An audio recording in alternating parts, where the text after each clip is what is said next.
The SNP's economic strategy to tackle the coronavirus pandemic risks sparking financial uncertainty, according to the country's capital city. Edinburgh City Council said the expected recovery could not be coordinated effectively through national schemes. The authority stressed national powers to set taxes and raise revenues would have to be administered closer to affected communities. The council, which was writing in response to the Scottish Government's call for views on its economic response to coronavirus, said more freedom was needed when it comes to business rates and land value uplift taxes. It added, that means more powers for local government and more flexibility to shape and apply national economic provisions and investment plans.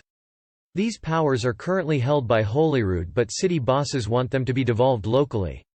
The council warns the coronavirus outbreak and the associated economic downturn after the pandemic could create a more unequal society. The council said this should be met with a repositioning of powers and decision-making that is as close to communities as possible.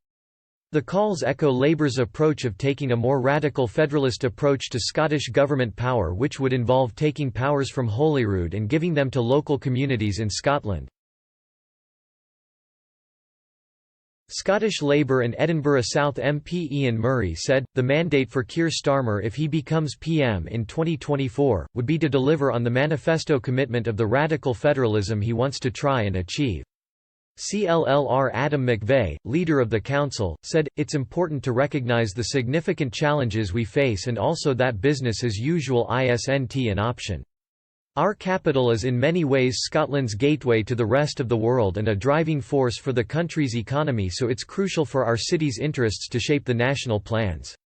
The council also used the chance to push the Scottish Government to follow up on promises to bring in a tourist tax that will add to the incomes of local authorities. Scottish politicians have debated the introduction of the Transient Visitor Levy (TVL), which would potentially allow the councils to have access to the funding stream from summer 2021. CLLR McVeigh, who spent 3 drafting a business case for the tax, added, had we had the tourist tax in place already before this pandemic kicked off, we would have had a funding stream that already existed to fund the recovery of the hospitality sector.